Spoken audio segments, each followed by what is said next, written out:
పరిశుద్ధ గ్రంథం నుంచి కీర్తనల గ్రంథం 2వ అధ్యాయం. అన్యజనులు ఏల అల్లరి రేపుచున్నారు, జనములు ఏల వ్యర్థమైన దానిని తలంచుచున్నవి.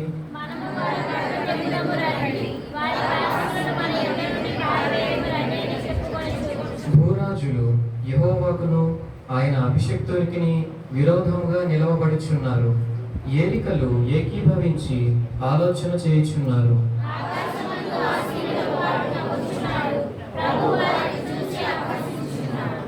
ఆయన ఉగ్రుడై వారితో పలుకును, ప్రచండ కోపము చేత వారిని తల్లడింపచేయును.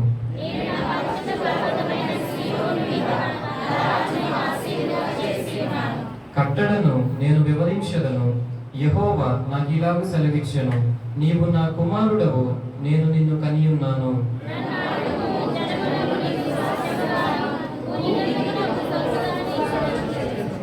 ఇనుప దండముతో నీవు వారిని నలగగొట్టెదవు, కొండను పగలగొట్టినట్టు వారిని ముక్క చెక్కలుగా పగలగొట్టెదవు.